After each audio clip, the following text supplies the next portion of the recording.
Olá, estamos aqui com mais uma edição de Reconversa, eu e Valfrido Vardi, agora no novo estúdio que vocês estão vendo. É uma maravilha, uma hora a gente vai fazer um passeio pelo novo estúdio para que vocês conheçam como isso aqui tudo ficou muito bacana, né? E ninguém melhor, né, para inaugurar esse estúdio, para ser a estreia desse estúdio, do que o professor Renato Janine Ribeiro, professor de filosofia da USP, já foi ministro da Educação, participa ativamente do debate público, já foi diretor técnico da CAPES. De avaliação. Diretor de avaliação da CAPES, que é a coordenação de... Aperfeiçoamento do pessoal de nível superior. Isso. Formação de mestre e doutor. Isso. A gente vê que até ele hesitou um pouquinho, né? Portanto, eu, poderia esquecer o nome. E nós temos temas importantíssimos para tratar com o professor. Ele tem participado do debate ativamente e a gente tem um monte de perguntas para fazer para ele, um monte de perplexidades e, quando menos, dividiremos perplexidades. E diga-se de passagem, foi meu professor. Ele lembra pouco disso porque eu era um aluno insignificante, mas eu não esqueço dele. Professor, a nossa primeira questão para todos os entrevistados a gente pede que a pessoa faça Wikipedia pessoal, faça uma síntese da vida de Renato Janine Ribeiro e depois nós vamos detalhar muita coisa, né? Sobretudo o seu pensamento, mas de onde o senhor veio, como é que o senhor chegou aqui, né? Sempre de uma forma obviamente resumida, porque senão a gente passaria meses falando sobre o pensamento de Renato Janine Ribeiro. Antes de qualquer coisa, eu quero dizer como estou contente de estar com duas pessoas da inteligência, da cultura de vocês e do papel que vocês têm tido na defesa da democracia brasileira, que voltou a ser uma planta tenra. A gente achava, depois de 30 anos, que ela estava consolidada. Não estava. A gente passou por um período terrível e que não está totalmente excluído, inclusive devido às circunstâncias mundiais, possível reeleição de Trump, possível eleição da extrema-direita na França, dá medo. Então, o trabalho de vocês é muito importante, fico muito grato pelo convite. Minha trajetória. Eu nasci numa cidade do interior de São Paulo chamada Araçatuba. Nasci porque eu ia ser o primeiro neto, o primeiro filho dos meus pais, o primeiro neto dos pais da minha mãe. Então, eles me levaram para nascer lá. Com 1 mês de idade, eu vim para São Paulo, de modo que eu sou um paulistano da gema. Eu cresci aqui, fiz escola pública, fiz grupo escolar, fiz ginásio, fiz clássico no ensino público, tudo isso, ensino estadual, o que era muito bom na época. Depois eu fiz a graduação na USP, filosofia, e como eu terminei a Aliança Francesa no mesmo momento em que eu estava fazendo o primeiro ano da faculdade e terminei em primeiro lugar, eu ganhei uma bolsa de estudos para ir para a França. E seguraram a bolsa até eu me formar na faculdade, porque nunca ninguém tinha ganhado essa bolsa tão cedo, tão novo, tão inexperiente. Fui para a França para ficar 9 meses e aí foi ampliado o meu tempo lá, fiz o mestrado e depois comecei o doutorado, fiquei 3 anos na França. Nos anos 70, o que foi um divisor total de águas para mim, porque eu cheguei lá em plena ditadura no Brasil. Era o ano de 72, sesquicentenário. 1 mês depois de toda aquela orgia, daquela festa macabra do Médici, eu estava em Paris e estava vivendo uma sociedade democrática, uma sociedade em que protesto significava alguma coisa, que não era tempo perdido, e tinha um ensinamento gigantesco, que era o Le Monde, um jornal que eu ainda hoje leio, e que para mim foi praticamente uma escola, bem como, além do curso de mestrado e doutorado, a frequentação das aulas no Collège de France, na École de Pratique des Hautes Études, onde tive aula com Pierre Clastres, com Vernon, o grande historiador da Grécia. Assisti muitas aulas de Foucault no Collège de France e circulava. Era uma época muito interessante.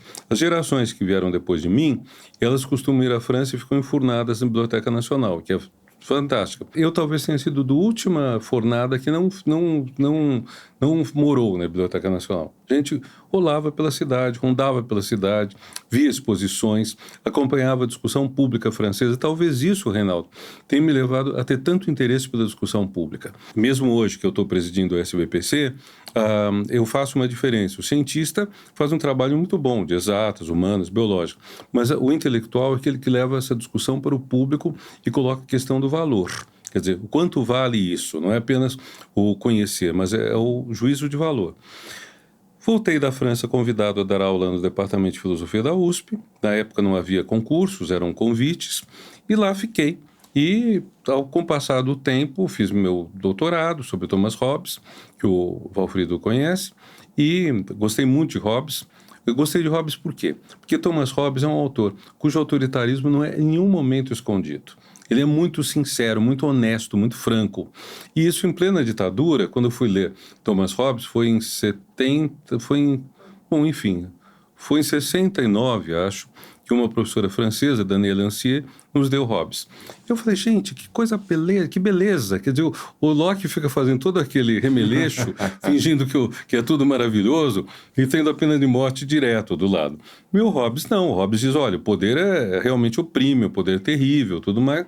Então, eu achei essa honestidade uma coisa muito útil em plena ditadura. Um período em que você tinha um discurso sobre a política intensamente mentiroso. Depois também gostei de Foucault, também aprecio o pensamento dele. E quando voltei para o Brasil, eu fui me interessando pela aplicação da teoria política à discussão brasileira. Quer dizer, como que conceitos de política podem ser úteis para você pensar uma democracia titubeante, uma democracia balbuciante, uma democracia em luta, quer dizer, final da ditadura. E é bom dizer, talvez as pessoas mais novas não tenham ideia, o final da ditadura foi um período de muita animação. As pessoas tinham muita expectativa. A gente tinha a impressão de que do outro lado da montanha ia encontrar o arco-íris. Lembro bem. Você lembra disso. Então, acho que o Valfrido, talvez seja mais novo, não tem essa lembrança. Então, era uma coisa incrível, porque as pessoas acreditavam que, de um momento para o outro, nós íamos superar tudo. Não era só a inflação que ia superar todas as formas de opressão. E a Nova República foi um período de muita decepção, muita dificuldade. Os militares saíram porque eles sentiram que não dava mais conta de segurar esse país.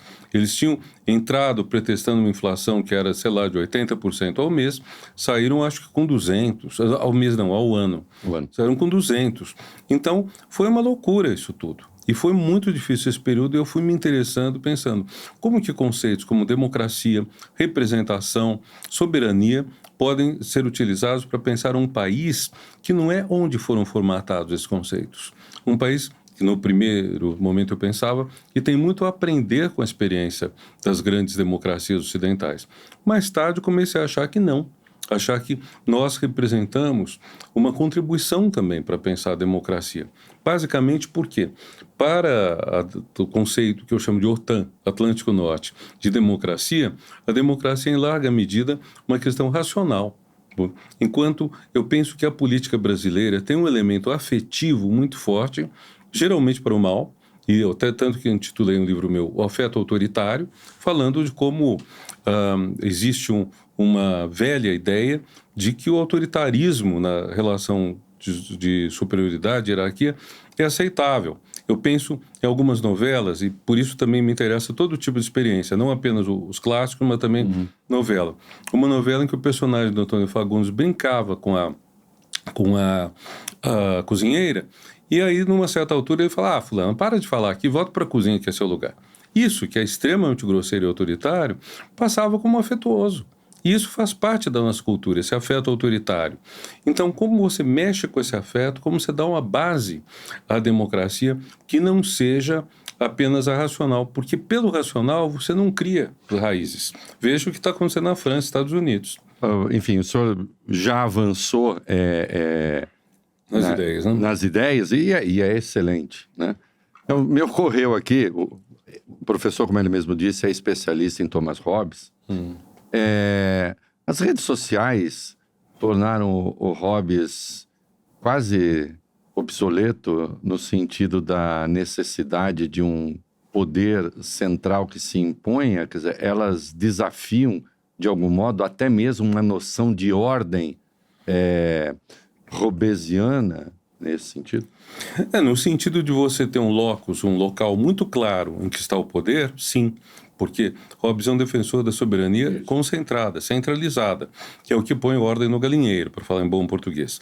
Quer dizer, se nós não tivermos alguém que define muito claramente o que é certo ou errado e que pune quem violar isso, a sociedade vira uma bagunça. As redes sociais fizeram uma coisa muito estranha, que elas tiraram a transparência do poder, por assim dizer. A gente não sabe mais quem manda. Ou quem manda é uma coisa que parece pulverizada e que, no entanto, pode ter gente atrás, que é um problema grande. Ou chegamos ao Leviatã oculto. Tipo os irmãos Koch, sabe? Os irmãos do bacilo, vamos dizer assim. Pode ser um Leviatã oculto. Mas justamente um ponto essencial do Leviatã é ele ser visível. Isso. Aquela imagem... Por isso que eu falei da contradição possível. Aquela imagem na capa do Leviatã, acho que é o único livro de filosofia política que tem capa. Então, assim, aquela imagem que é o quê? Um rei, assim, com toda a sua... com uma armadura, e as escamas da armadura são feitas de súditos, são feitos de seres humanos. É visível, você tem que enxergar, tem que saber de onde vem a ordem. Na rede social, você não sabe de onde vem a ordem. Ela parece estar no espírito do tempo. Por isso que pode haver gente, como o Trump disse ontem, que todo mundo quer colocar um paradeiro na imigração. Quer dizer, bota todo mundo quando é a galera dele só, né? Então, mas muita gente acha. Existe essa ideia, na verdade, é um déficit democrático, não reconhecer que as opiniões podem ser diferentes. Mas só completando essa pseudo-autobiografia, aí então eu comecei a me interessar por isso, e nessa altura também eu comecei a ser convidado para alguma coisa do que a gente chama de política científica. Então, eu fui indicado para ser do Conselho Deliberativo do CNPq nos anos 90, na década seguinte para ser diretor de avaliação da CAPES, e como eu sempre fui um fã incondicional da qualidade, então eu gostei muito de estar numa diretoria que verifica a qualidade dos cursos de mestrado e doutorado sem nenhuma visão político-partidária. Quando eu estava lá, eu não queria saber quem era petista, quem era tucano. Já era governo do Lula, mas isso para mim era indiferente, e eu ficava sabendo das simpatias políticas no bar, no restaurante.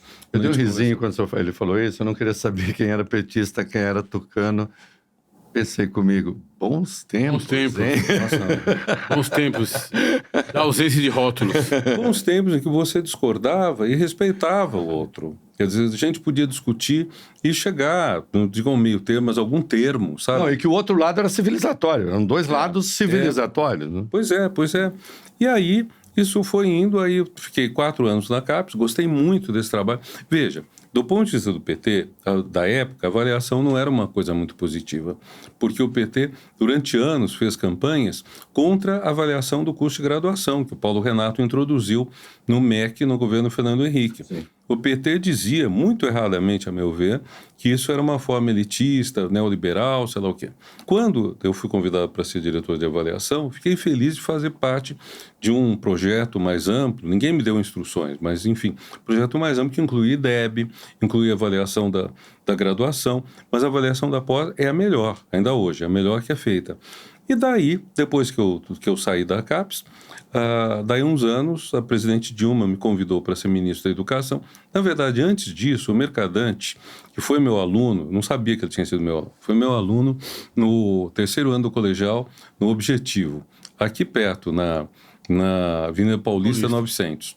E o Mercadante me convidou para ser ministro da Cultura. Na ocasião, eu não quis, me arrependi. Aí depois passou a proposta da educação, falei, gente, não tem como recusar, porque a coisa está ficando perigosa. Daqui a pouco sobe mais ainda, será fazenda, aí eu não tenho a menor condição, né? Então, mas foi uma experiência boa.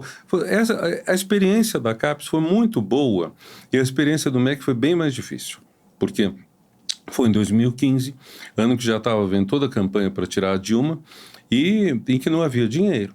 E então, havia 12 anos de gente acostumada na base de apoio do governo a ter dinheiro para colocar na educação, na saúde e tudo. Então o pessoal chegava já sabendo para onde queria o dinheiro. Não queria nem discutir com o governo se aquela aplicação era boa ou não. Queria o dinheiro para isso. E isso foi muito ruim, porque essas pessoas não percebiam o que estava flagrante, o que estava nos jornais, o que estava nas ruas, gente perdendo emprego, empresa fechando, e as pessoas não percebiam isso. E foi muito difícil. Foi muito difícil esse período, porque a Dilma... Chegou a ficar 6 meses. 6 meses. Fiquei de abril ao começo de abril, começo de outubro de 2015. E saí na hora que a Dilma fez a mudança no ministério para tentar salvar o governo. Então colocou gente do MDB, colocou gente de outros partidos para ver. No meu caso, fui substituído pelo Mercadante, que por sua vez tinha saído da Casa Civil para entrar o Jacques Wagner. Então, foi isso. Eu confesso, até tem um livro sobre minha experiência no Ministério, que eu chamei de A Pátria Educadora em Colapso. Confesso que foi um alívio sair do governo, porque na altura eu já percebia que não tinha mais jeito. Não tinha mais jeito, a hostilidade era muito grande, o governo não tinha uma boa comunicação. Por exemplo, no FIES, a gente tinha aberto o FIES todo ano e chegou a hora que não tinha mais dinheiro. E aí havia demandas, pedido para reabrir o FIES, havia fake news dizendo que ia ser cortado o FIES de quem já estava lá havia tempo. Eu até fui falar com o ministro Barroso diante de um processo que havia, expliquei tudo para ele. Mas o fato é que quando eu dei numa entrevista a explicação de que o FIES tinha fechado porque acabou o dinheiro, foi uma surpresa. Ninguém tinha dito isso ainda no governo. Era o básico. Você tem um orçamento. Se foi todo o dinheiro que estava canalizado para isso, e se foi direito, se todo mundo se inscreveu, passou pelos critérios, etc., nota no Enem, condições sociais da família, então você tem que dizer isso. Então eu senti que a comunicação realmente não era o ponto forte do governo naquela época. Professor, eu quero fazer uma pergunta sobre educação no Brasil, mas daqui a pouco. Primeiro eu queria lhe fazer uma pergunta sobre Hobbes. Vamos ver se eu consigo formular isso adequadamente. O Hobbes, que é talvez o primeiro pensador a lançar a mão da ideia de contrato social. E a ideia de contrato, quer dizer, o contrato é uma categoria do direito romano, uma categoria do direito privado, emprestada pela filosofia, por um pensador que talvez tenha sido o primeiro cientista político, primeiro pensador organizado que lança as sementes de uma ciência política. E, basicamente, a ideia de contrato no direito romano, direito privado romano, e em Hobbes, a ideia de contrato lança a tentativa de harmonizar interesses contrários, né? E que, de alguma forma, se sintetizam no contrato. E em Hobbes, especialmente, a volição, a vontade que determina essa liberação do contrato, ela decorre da percepção humana de que a guerra precisa de alguma forma ser superada porque alguém pode perder a guerra. Todos. Ou todos podem perder a guerra. Nós temos visto no mundo, professor, uma política de extrema-direita escatológica. Quase que um desejo de destruição total. Quando a gente olha, por exemplo, um pensador como Alexandre Dugin, sobre o qual, Reinaldo, nós já falamos muitas vezes aqui no nosso programa, que tem uma escatologia, ou seja, é melhor destruir, passar um bulldozer, passar uma retroescavadeira. Que é o guru do Putin? Isso. Ele é mais o Steve Bannon, guru do Trump. Não é diferente. E tantos outros da direita alternativa, tantos Admirado pelos admiradores de Olavo de Carvalho. Exato. Nós não temos aí uma erosão das bases do contrato social, quase como se nós não temêssemos mais o fim dos tempos. Nós não estamos assistindo à superação do Hobbes. Olha, começando do começo, de fato, muito do pensamento político, do pensamento constitucional moderno, vem do direito civil romano. O grande exemplo que eu tenho é o Quod Omnis Tangit, o que diz respeito a todos, por todos deve ser aprovado, que é muito bem analisado por um estudioso que é o Gaynes Post, que pega esse e uns outros conceitos romanos para mostrar como deles vem a ideia de condomínio, de contrato, tudo isso que vão ser usados na modernidade. Então está inteiramente correto isso. E há um ponto comum, quer dizer, como você harmoniza vontades diferentes. Mais do que isso, como você faz que o múltiplo se converta em uno, que é uma multidão de indivíduos se converta... Unitas multiplex. Como se converta numa unidade, que é o Estado, que é a própria sociedade. A questão é que para Hobbes não há sociedade sem o Estado, não há vida social sem um poder que organize tudo isso. Agora, de fato você tem razão. Quer dizer, nós temos hoje um pessoal que não está disposto a fazer acordo, fazer compromisso.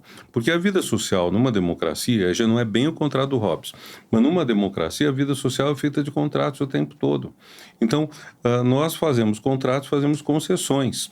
Veja, há um termo que é muito interessante, que para mim resume muito bem o melhor do liberalismo, que a minha liberdade termina onde começa a liberdade do outro.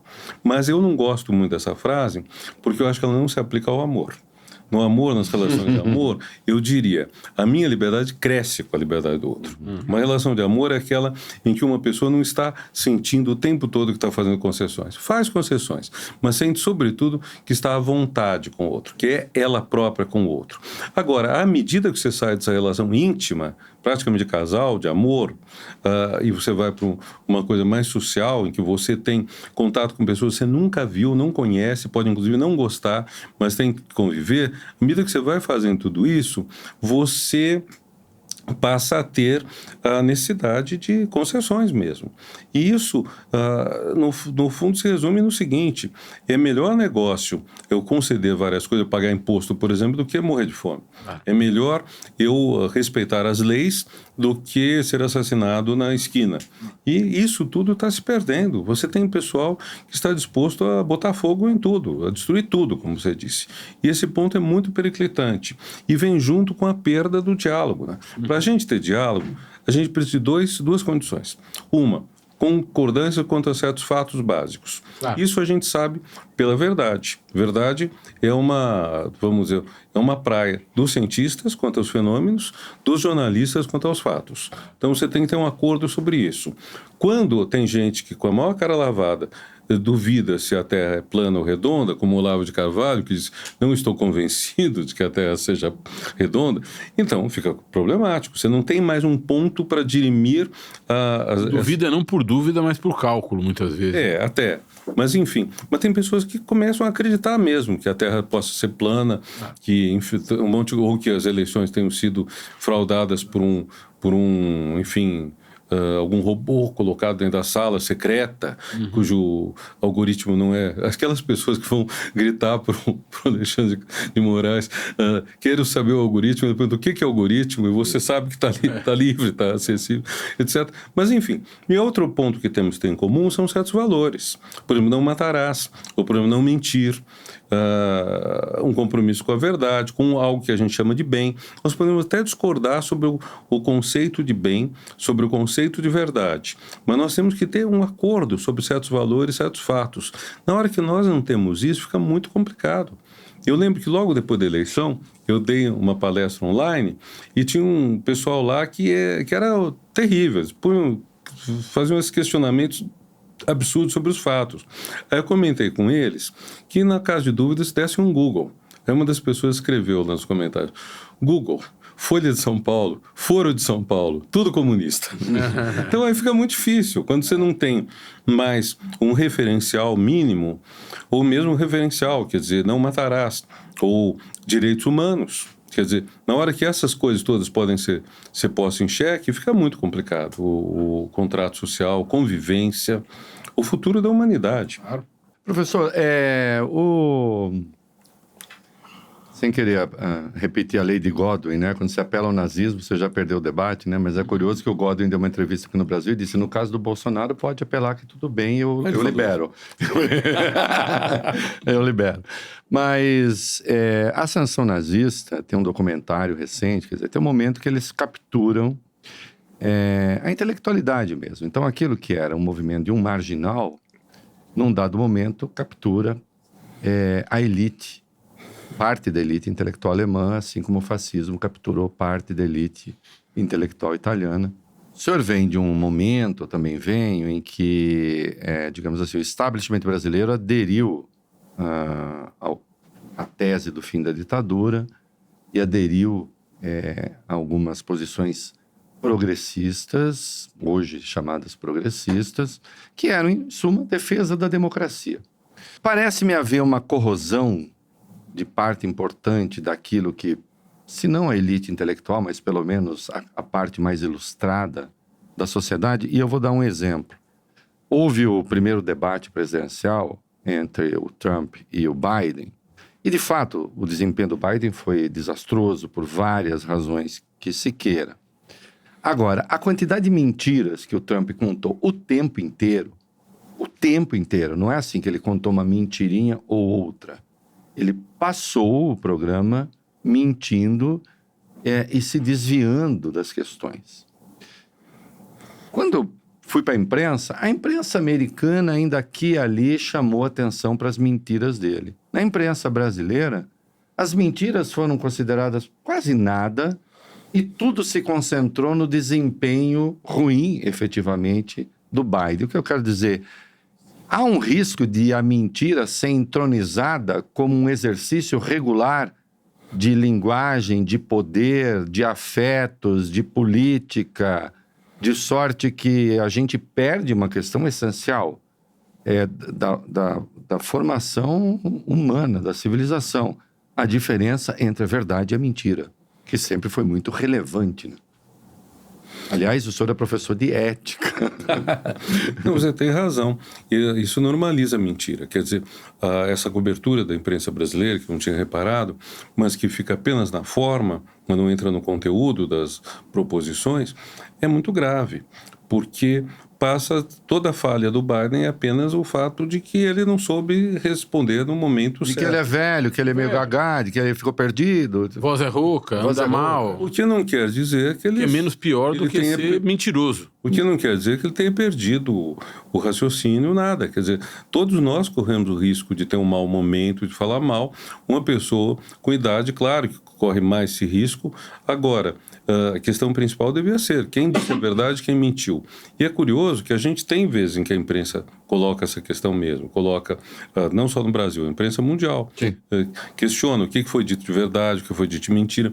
Eu vi o debate na França entre Ségolène Royal e Nicolas Sarkozy, a véspera do segundo turno, em 2007. E eu lembro que, em seguida, diante de algumas afirmações que eles fizeram sobre não sei o quê, começaram a mexer na Wikipédia aquela noite mesmo, alterando, um grupo alterava para favorecer outro grupo, não lembro o que era, um número de centrais nucleares, talvez uma coisa assim, 5 ou 3, e até que a Wikipédia rapidamente bloqueou os verbetes em questão. Mas veja, é uma consideração importante. Quer dizer, quem está dizendo a verdade? Você errou nos fatos? Sim, erros são pequenos, cada um de nós pode cometer. Mas mentira é outra coisa. E essa é outra coisa também que a gente tem que resgatar muito, porque com frequência eu vejo afirmações 5 mentiras sobre a internet, quando são 5 inverdades. Mentira sempre supõe a intenção de enganar. E a intenção de enganar muda totalmente a coisa. Nós podemos errar, e um erro é inocente, mesmo que possa ter consequências ruins. Agora, a mentira nunca é inocente. E a fake news não é senão a mentira em escala industrial. Não é a mentirinha branca, eu atrasei porque isso, aquilo. Mas é uma mentira realmente visando a causar uma devastação muito grande, né? Mas talvez haja uma modificação de paradigma aqui, porque nós temos uma partidarização da mentira. A mentira tem lado, quer dizer, ou seja, a mentira do meu lado pode, a mentira do outro lado não pode. E antes nenhuma mentira podia. Para falar de ética, no fim do dia, nós temos uma relativização completa da qualificação da mentira. Minha mentira é boa, ela é útil, porque ela me permite vencer meu oponente. Uhum. Né? Enquanto a mentira do oponente é abjeta porque ela tenta me vencer. Mas a mentira, mesmo a mentira, vamos dizer, do nosso lado, entre aspas, ela tem pernas curtas. E não apenas porque ela acaba desmentida.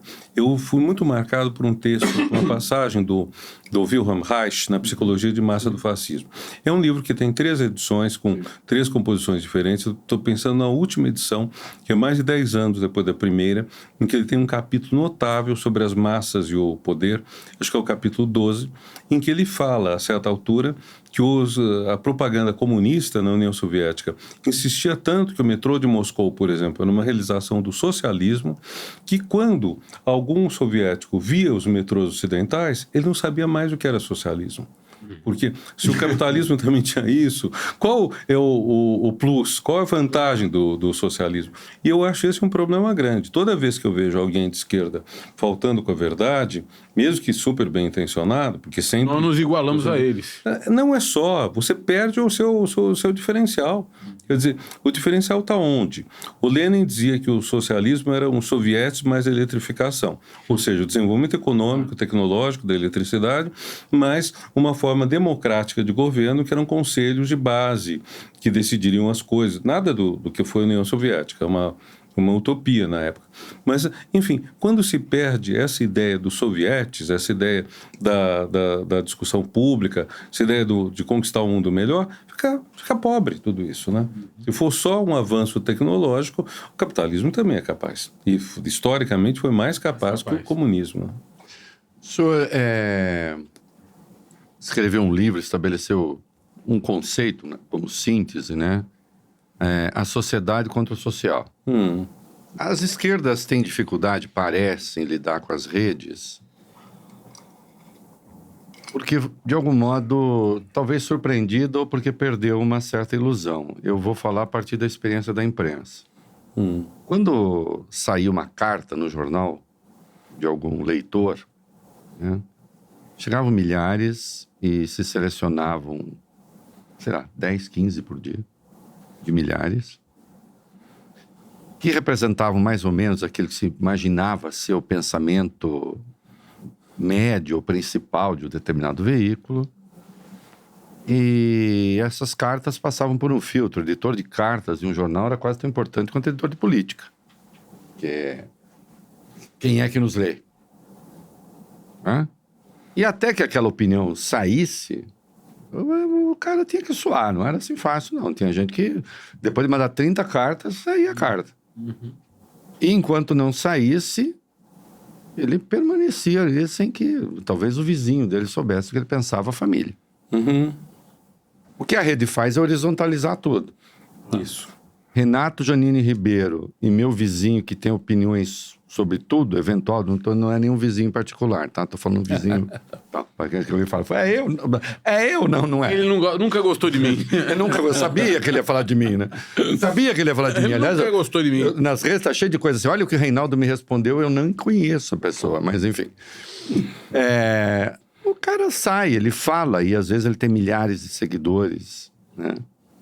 O povo é meio fascistoide, professor? Eu não acho. Acho que para mim seria um golpe muito grande acreditar nisso.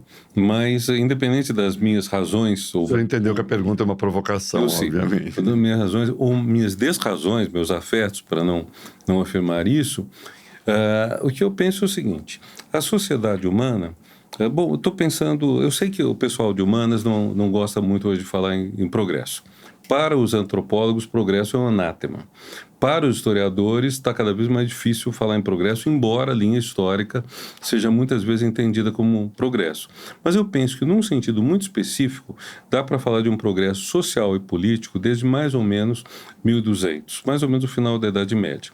Você começa a ter um papel dos juízes, um papel da lei, um Estado de Direito, que vai crescendo ao longo de vários séculos, culminando na frase famosa, ainda juízes em Berlim, que é uma frase do século XVIII, 500 anos depois.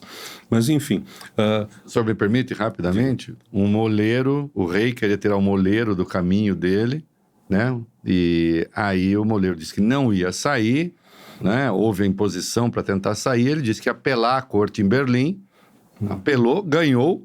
Isso. E aí disse, ainda há juiz em Berlim, quer dizer... Isso. O rei não conseguiu me tirar daqui. Hobbes não ia concordar com isso. O monarca absoluto. Monarca absoluto. Em pleno absolutismo. Então, em pleno absolutismo, você tem um crescimento do Estado de Direito, embora ainda não seja democrático. Mais tarde, nesse mesmo movimento, tem o avanço dos legislativos, que havia durante a Idade Média, são reduzidos no período absolutista, mas vai havendo parlamentos, estados gerais, cortes, né, em Portugal e Espanha, dietas nos países da Europa Oriental, e, finalmente, você tem uma democratização do próprio poder executivo. Isso, ao longo desses 800, 900 anos, tem um certo vetor com enormes paralisias, com retrocessos, tudo mais. Na nossa véspera, propriamente, nós vivemos no século XX totalitarismos. Nós tivemos 2 guerras mundiais escabrosas, tivemos o fascismo, o nazismo, o stalinismo, e o que 40 anos, vai fazer 40 anos agora, de repente o mundo mudou. Então, toda essa situação autoritária ruíram as ditaduras comunistas, ruíram as ditaduras pró-americanas da América Latina, mas na mesma década, na verdade, década de 80. E aí nós tivemos 30 anos em que expandiu não só a forma democrática no mundo, mas também o bem-estar das pessoas. Porque a democracia, na medida em que ela permite que os mais pobres se expressem, se façam ouvir, ela também melhora a condição de vida das pessoas. E com esse avanço todo, depois tivemos o retrocesso. O retrocesso começou após a crise de 2008. Eu penso também que aí tem um elemento econômico muito claro. Por quê? Porque o que determina muito a expectativa das pessoas é elas sentirem que tem um futuro. Quando você sente que tem perspectivas na sua vida, você tem, seu filho tem, etc., é uma coisa. Quando as perspectivas são cortadas, como aconteceu, por exemplo, quando a antiga Iugoslávia se esfacelou, então o que acontece? As pessoas estão vivendo na carência, estão vivendo frustradas, estão tendo menos do que tinham antes ou menos do que desejam, e aí é mais fácil culpar algo que seja muito visível, por exemplo, uma etnia, uma religião, um diferente. É muito mais fácil isso do que aquilo que o marxismo gostaria, que seria culpar a classe dominante. Classe dominante é um conceito muito difícil de se elaborar. Aliás, a classe dominante ela é favorável à globalização, por exemplo, em boa parte dos países. E esses movimentos são antiglobalistas. São. E eles ficam revoltados porque são, em francês, os laissés pour compte, os abandonados, isso tudo. Por exemplo, os coletes amarelos. Coletes amarelos, o que o Macron quis fazer? O Macron quis taxar a carbonização da economia. Inteiramente correto. Mas isso foi arrebentar nas costas de quem? Dos caras, dos vilarejos, dos villages, que a França está cheia de vilarejo, que tem um carro velho movido a diesel, gasóleo, eles chamam, e que ia pagar um imposto mais alto. E esse cara já está mal, e não tem ônibus, não tem trem, não tem nada no vilarejo dele. Então ele precisa do carrinho, os portugueses dizem carrinha, né, da van dele, meio quebrada, e no qual ele tem que colocar o tal do diesel. Então, isso tudo, essa desatenção muito grande às demandas dos mais pobres, a falência das indústrias que hoje é o cinturão da ferrugem, no norte dos Estados Unidos, tudo isso desempregou muita gente. E não é por acaso que tanto trabalhador que votava comunista foi votar na extrema-direita da Le Pen, né? Então, porque perderam essa expectativa. Que o Trump tenha tantos pobres, digamos assim, no eleitorado. E isso daí tudo me parece que é um grande desafio hoje, mas por isso mesmo eu não diria que as pessoas são fascistas. Eu diria que nesse momento o discurso fascista é um discurso fascista ou de extrema-direita, é um discurso muito fácil de entender, muito fácil de explicar. Então, é muito fácil. Por exemplo, no Brexit, eu lembro que teve uma cidade do país de Gales que votou maciçamente pelo Brexit, e o que as pessoas diziam era que eram contra os imigrantes. Não havia um imigrante na cidade. E assim que aprovou o Brexit, a União Europeia cortou as ajudas que estavam mandando para aquela cidade que eram substanciais. Então os caras deram um gigantesco tiro no pé. E deram um tiro no pé por quê? Porque foram convencidos pela propaganda do Brexit de que o mal estava nos estrangeiros, né? As figuras perigosíssimas que vêm talvez com a faca entre os dentes, que vêm estuprar as mulheres, roubar os bens deles na calada da noite. Então, existe... Discurso no qual Trump insistiu no debate com Biden. Mas eu estava falando desse avanço democrático porque eu acredito que cada vez que você tem um avanço, até ele ser assimilado demora. E nesse período, que coincide com os primeiros governos do PT no Brasil, os avanços identitários foram muito grandes. Então, você tem mulheres, gays, negros, indígenas receberam mais atenção que nunca tinham tido do governo, que era merecida. E, de repente, houve um pessoal todo que estava estranhando isso, que estava sentindo não muito incomodado, mas um pouco, e de repente o incômodo com isso virou um esquema explicatório dos males do mundo. Eu estou mal porque tem um negro, estou mal porque alguém tirou isso de mim, estou mal. E esse é o grande modelo da extrema-direita no mundo. A ideia de que eu estou mal porque alguém tirou o que me era devido. Ou seja, o Estado inadimpliu o contrato social? Em relação a essas pessoas que se sentem prejudicadas, elas acham que sim. Na verdade, o que acontece é que o Estado começou a dar mais oportunidades. Quer dizer, veja, a questão das cotas. Ninguém comenta a lei do boi. Vocês conhecem a lei do boi? 1968, julho. Deputado Último de Carvalho, Ariana de Minas, propõe uma lei que é sancionada pelo presidente Costa e Silva, depois de passar pelo Congresso, reservando metade das vagas de escolas de agronomia e veterinária para homens do campo, leia-se filhos de fazendeiros. Primeira lei de cotas no Brasil. Revogada quanto? 1985. Entra no ano do ato 5, alguns meses antes, termina no ano da democratização. Agora, dessa lei de cotas, ninguém fala. Todo mundo que menciona a lei de cotas fala das atuais. Tem gente que critica as leis atuais, que criariam uma distinção desmerecida. Mas quando a cota era para beneficiar rico burro, vamos dizer, que não passou no vestibular, tudo bem. Agora, as cotas atuais são para quem? São para pessoas que ralaram muito, que tiveram todas as contas contra e mesmo assim tiveram capacidade de ter uma nota que as capacita, entrando na faculdade, em 2, 3 anos, a estar no mesmo nível do não cotista, que é o que acaba acontecendo. Precisa de muita garra para você, sem nenhuma vantagem, chegar lá. Professor, antes das redes sociais, que é mais ou menos o que disse o Reinaldo, alguém queria escrever num jornal, tinha que passar pelo crivo do editor. Alguém queria aparecer na televisão, o diretor de operações da televisão falava, esse cara tem talento ou não tem talento. Enfim, fazia uma peneira ali, filtrava aquilo. E é curioso que, de certa forma, isso é uma censura, né? Claro que é. É uma forma de censura. O Akerlof, o professor da LSI, o grande economista, escreveu O Mercado de Limões, né? Ele dizia, basicamente, ele escreveu a tese em 77, foi ganhar o Prêmio Nobel da Economia em 2001, depois da queda das Torres Gêmeas, no fim do ano. As torres caíram em setembro e ele ganhou o Prêmio Nobel em outubro, novembro. Junto com 2 outros economistas que tratavam, basicamente, da intervenção ou da atuação do Estado na economia para fim de obter informação.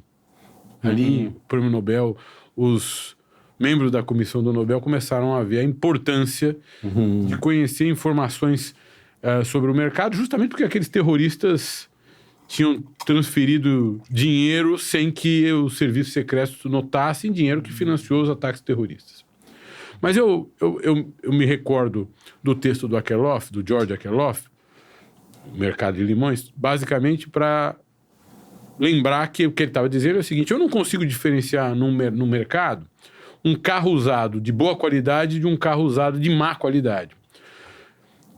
E com isso, os bons carros usados passam a ser precificados como se maus carros usados fossem. Ou seja, isso arruína. A falta de informação ou de certificação sobre a informação arruína o mercado de carros usados. E nós precisamos que alguém certifique a informação. Nós não precisamos de uma certificação, de voltar à era da certificação da informação. Ou seja, nós não precisamos que a algumas pessoas seja dado o poder de certificar a qualidade da informação. E se precisamos, então, alguma forma de censura é necessária? Bom, você colocou uma questão muito complicada, porque, de fato, a internet colocou todo mundo no mesmo nível. Antes, para você fazer um jornal, na frase famosa do Chateaubriand, não sei se foi para o Samuel Weiner ou para quem, o senhor quer ter opinião, tem o seu próprio jornal, o Weiner pelo menos foi ter, mas antes disso, você precisava de uma dinheirama, você precisava ter prédio, pagar jornalista, ter frota de caminhão para distribuir, a indústria, tudo mais. Hoje, tudo isso é muito simples. Você coloca na internet, não precisa de prédio, não precisa de distribuição, não precisa de nada físico, inclusive. No limite, tudo que você precisa de computadores e de uma rede online que já existe, né? Já existe a fibra ótica, tudo.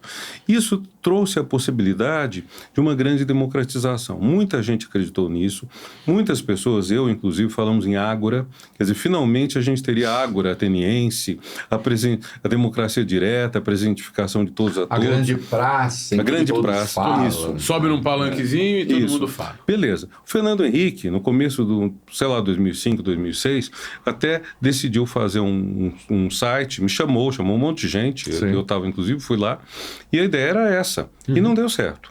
Não deu certo, porque realmente isso virou uma casa da mãe Joana, por um lado, quer dizer, cada um fala o que quer, e por outro lado, muito rapidamente, teve gente que aprendeu a lidar com isso com esmero. Basicamente a extrema-direita. Gente ruim. É espantoso que a esquerda, pelo menos no Brasil, a esquerda tenha um absoluto desinteresse por essa questão. Total. Eu lembro quando teve a disputa entre Haddad e Dória pela Prefeitura de São Paulo em 2016, eu perguntei para uma amiga minha, muito conhecedora de redes e tudo, falava, onde que eu acho as principais realizações do Haddad? Eu falei, no site da Prefeitura. Falei, meu Deus do céu, tá ruim, jurássico já. Tá ruim. E na ocasião que nós tivemos Dilma Bolada em 2014, que fez-se totalmente à margem do dinheiro que a campanha do PT investiu numa propaganda mais tradicional, bem feita na televisão. Mas você pensar em propaganda na TV 10 anos atrás, você parece estar falando da Idade da Pedra. Quer dizer, hoje isso já... Qual a importância que isso tem? Tem alguma, mas muito menor. E eu lembro também uma vez que eu fui convidado a um debate de ex-ministro da Educação com o presidente Lula. Foi uma fase difícil, acho que 2017, foi antes dele ser preso, mas já tinha rolado o impeachment. E aí, durou 2 horas, gente, uma eternidade. Na hora em que eu falei, eu disse, presidente, eu acho que podem ser usadas algumas falas bem curtas do senhor. Por exemplo, o senhor disse recentemente que a coisa mais fácil é melhorar a vida do pobre. Que não precisa de muito dinheiro, não precisa de muita coisa, você melhora fácil. Por que isso não vira um clipe de 15 segundos, 30 segundos, para ser divulgado em toda parte? Foi curioso que o Lula me respondeu. O presidente disse o seguinte, que quando ele estava criando o PT, ele foi para Rio Branco, encontrou o Chico Mendes, pegaram um carro, rodaram 4 horas até uma cidade do interior para ir fazer a discussão da criação do PT e não tinha ninguém para esperá-lo. Eu entendi o que dessa resposta que não tem diretamente a ver com a minha questão. Eu entendi. Você não tem via fácil para construir um partido. Você tem que ralar muito, vai se estrepar muito. E a ideia de que as redes sociais vão saltar todo esse caminho é muito vaga, é muito vã. Não, ele não está errado, mas também não está certo. Porque não está errado no seguinte sentido. Eu pensei na revolução do tweet, que foi uma revolução que derrubou o governo, acho que na Moldova, uma coisa assim. Uma parte, enfim, que foi da Romênia, foi da Rússia, sei lá o quê. Então, houve uma grande fraude. Twitters levaram a galera a se reunir e derrubar o governo. Mas os tweets só tiveram efeito porque o pessoal já sabia. Eles eram a faísca de pólvora, mas o barril de pólvora existia. Então, nesse sentido, não se pode hipertrofiar a rede social. Ela existe quando você tem um barril de pólvora. Mas, por outro lado, não levar em conta isso, e inclusive o papel disso na fabricação da pólvora, porque existe. Você bate na tecla o tempo todo, alguma coisa vai acontecer. Hoje a gente tem uma campanha muito clara da mídia, e do capital e da extrema-direita para dizer o quê? O governo gasta demais, o governo é incompetente, o governo é ineficiente, não podemos deixar o governo arrecadar mais e temos que desviar a despesa do governo sempre que possível para aquilo que é errado, eticamente. Então temos que colocar a despesa do governo para desonerar a empresa, para facilitar tais e tais negócios, para o orçamento secreto. Não podemos deixar esse dinheiro ir para os pobres, ir para a saúde pública, para a educação pública. Isso está a tal ponto que hoje de manhã eu fui convidado a um debate com um pessoal mais vinculado ao PSOL, em que eles juravam de pés juntos que o Haddad pretende acabar com o piso constitucional da educação e da saúde. Quer dizer, eles acreditam na demagogia da extrema-direita, assumem-na e voltam o fogo deles contra o governo, em vez de voltarem contra a extrema-direita. Então, nisso tudo, eu penso que faz falta muito uma comunicação mais ágil É difícil isso daí, exige muita expertise. Tem gente que tem essa expertise praticamente de maneira natural, mas o que não dá é para fazer só esses discursos enormes, compridos, ou ficar repetindo as mesmas coisas sempre. Porque o que eu ouço também, quando eu falo com esse pessoal que é muito correto, muito decente, defende causas justas, mas que pensa que sempre você pode colocar mais dinheiro na saúde e na educação sem saber de onde vai tirar, que é o outro lado da coisa, o que eu sinto é uma ingenuidade muito grande sobre o tamanho da briga política, uma briga de cachorro grande que está acontecendo. Nosso cachorro grande, gostemos ou não, o presidente Lula. O presidente Lula é quem, nesse momento, representa a possibilidade de um grande acordo que reuniu os democratas. E mais uma coisa, 20 anos atrás, nesse tempo que a gente tem uma saudade, você tinha democratas de direita e de esquerda. Ou, se quisesse, tinha o que era meu sonho, centro-esquerda e centro-direita. Foi que construiu a França da Terceira República de 1870 a 1940. Você tinha uma alternância, nunca extremista, sempre de gente que dialogava e que convergia na construção de uma sociedade mais justa. Então, nós tínhamos isso. O que aconteceu? A centro-direita praticamente sumiu. Ela foi para a direita, foi para a extrema-direita. Quem foi contagiado, quem votava no PSDB passou a votar na extrema-direita, parece que teve uma picada de um inseto que não se cura, não descobrimos ainda qual o antídoto para isso. E, por outro lado, a esquerda se identificou com as causas democratas. Então, hoje nós temos o que a gente chama de grupo progressista, o grupo democrata, que é quase a mesma coisa. Não temos mais uma direita democrática. A França, Les Républicains, o partido que se diz herdeiro do De Gaulle, e do qual uma parte foi apoiar quem? O herdeiro do Marechal Pétain, a família Le Pen. Então, na França, a direita sumiu. Nos Estados Unidos, a direita foi toda comida pela extrema-direita do Trump. Então, nós estamos numa Porque situação... ela tem mais aderência nas camadas populares do que os conservadores jamais tiveram. Mas isso varia muito de país para país. Tem países em que a extrema-direita pega mais entre os mais pobres. Tem países em que a extrema-direita pega mais da classe média para cima, que é o caso do Brasil. No Brasil, as classes mais pobres, elas só vão para a extrema-direita quando sofreram uma lavagem cerebral muito forte, ideológica, factoides, sobretudo a questão do sexo, né? A questão do sexo pega muito. Querem mudar o sexo do meu filho e da minha filha. Esse factoide é extremamente efetivo no Brasil. E a questão religiosa também. E a questão religiosa que vem junto com isso, né? Porque acaba até uma sobrepondo a outra. A destruição da inocência dos meus filhos e a coisa do demônio, por assim dizer. Mas isso tudo, quer dizer, a falta de uma direita democrática é gravíssima.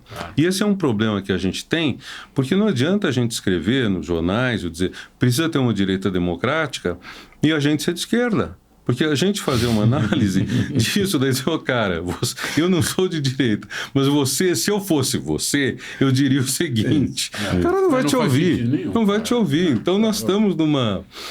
Tem uma expressão que eu lia, quando eu era criança, meu pai me dava dinheiro, meu pai era jornalista dos Diários Associados. E todo sábado eu ia com ele, que eu não tinha aula, ficava de manhã lá na 7 de abril, ele me dava uma grana, eu ia comprar um livro na Livraria Brasiliense, na Barão de Itapetininga.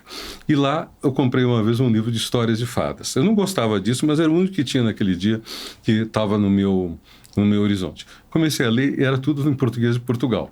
E havia uma expressão que era camisa de 11 varas. Então, eu me sinto às vezes nessa... Que deve ser uma coisa, camisa de força, sei lá o quê. Eu sinto que a gente está numa camisa de 11 varas nessa história, viu, Valfrido? A esquerda, tenho notado, algumas dizem barbaridades, mas no geral a dificuldade com as redes está também na dificuldade de ser simples. A direita consegue ser simples, a velha história do Menck, né? Simples e errada para problemas difíceis. Isso. Mas e daí? É o que ela quer. Ela precisa da comunicação direta, ela precisa do chavão, ela precisa do meme. E ela consegue isso, e ela faz isso. A esquerda parece que precisa antes querer convencer o outro das suas razões. E aí isso demora um pouco e acaba não acontecendo. Será que a esquerda é incompatível com uma mensagem mais instantânea, ela que já mobilizou as massas e milhões em nome da justiça. O que se fez desse conceito de justiça? Ele não é traduzível numa linguagem imediatista? Excesso de escrúpulos da esquerda? Ele é traduzível. O Lula traduz muito bem. O Lula é um grande comunicador. Quem mais? Quem mais no PT, quem mais na esquerda tem esse tipo de comunicação tão boa? Muito difícil. Eu estou acompanhando no Instagram a Tabata Amaral, que não é uma pessoa de esquerda. Está se comunicando muito bem no Instagram. Não está entre os 3 com maior intenção de voto. A chance dela de se eleger prefeita é muito pequena e tem muita gente de esquerda que tem o ranço dela, ranço profundo, porque votou a reforma da Previdência, tudo. Mas ela comunica assim. E eu não estou vendo na esquerda ninguém que tenha nem a comunicação, vamos dizer, macro do Lula. O Lula, uma vez eu fui conversar com o Fernando Henrique sobre comunicação política. Ele disse o óbvio, que ele comunica no nível da razão, e ele até foi muito modesto, falou razão no nível do senso comum. E o Lula nos afetos. Essas metáforas, a jabuticabeira, que demora 7, 10 anos para dar fruto, então a gente tem que ter paciência, etc. São muito boas. Mas a gente não sente isso nos outros.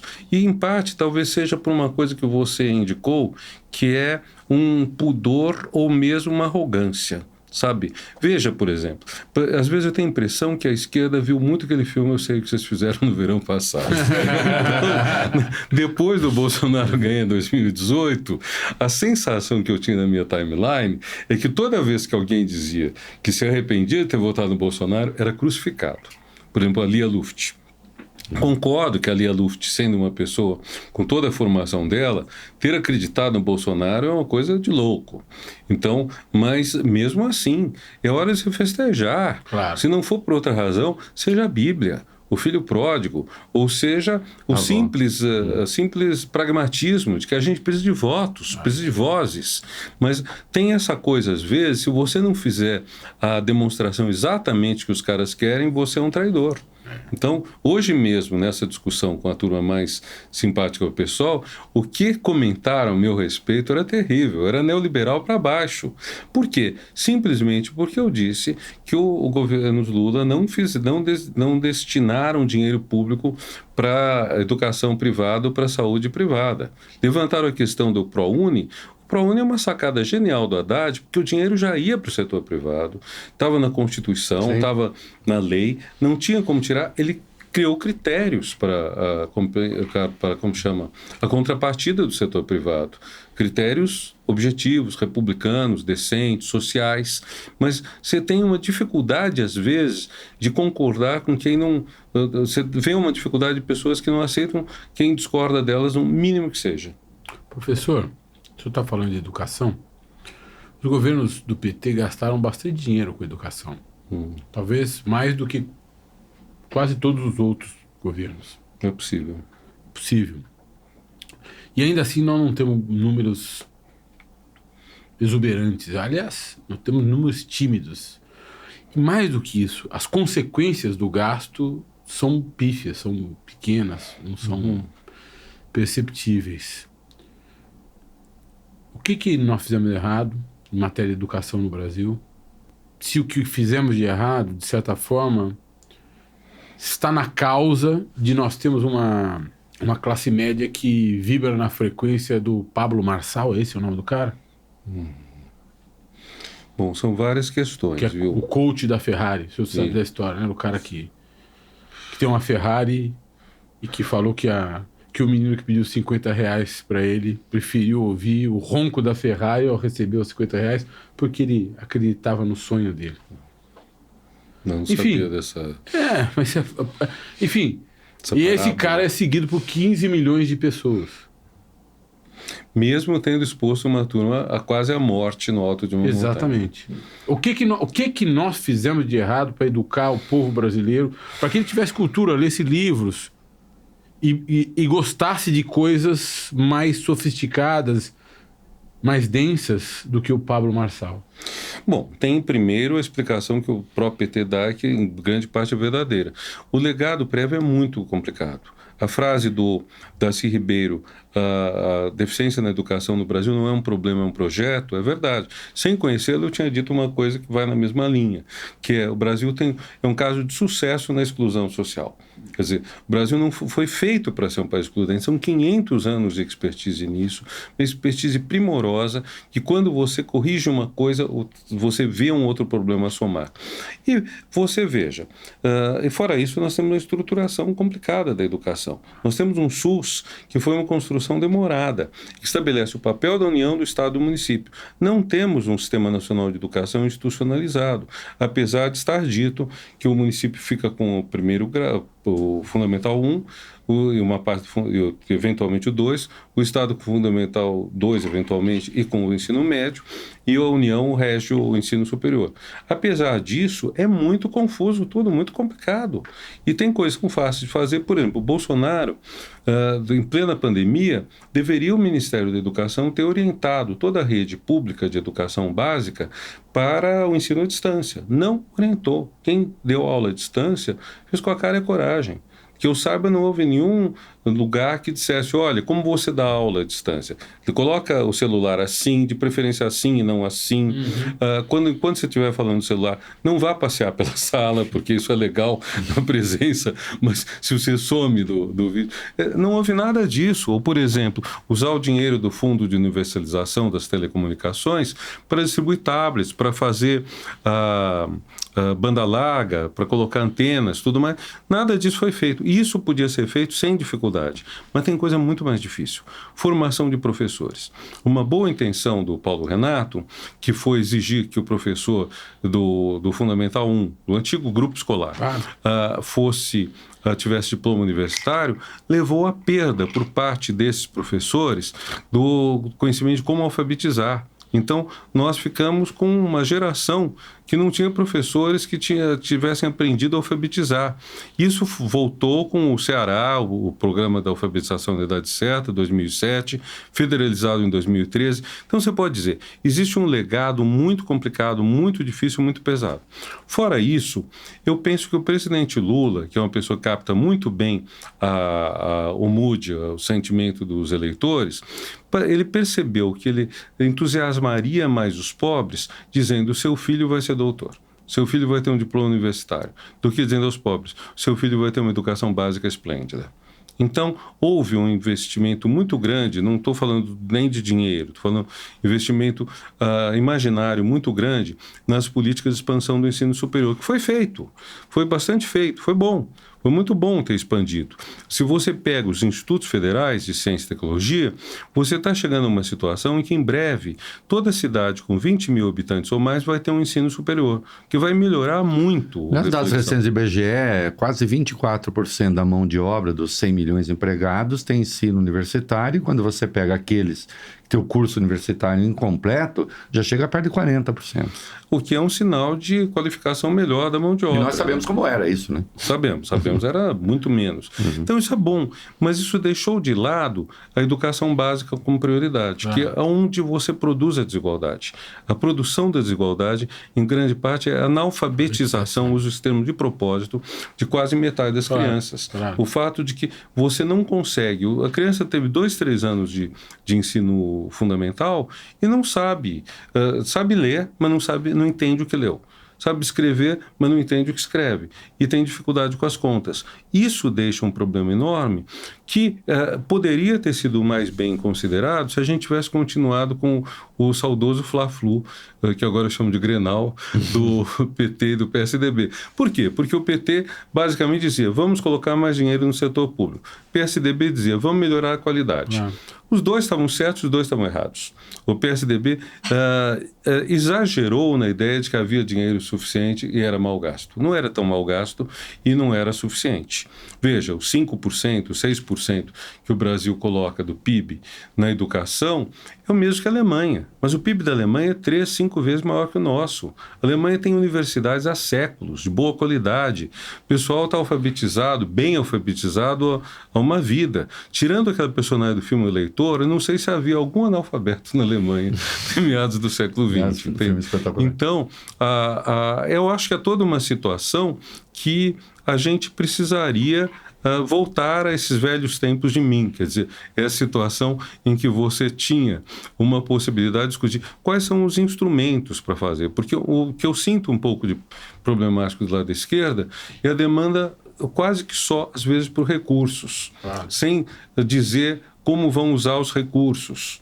Então, esse é um problema grande. Mas o senhor está sendo elegante com a classe média brasileira.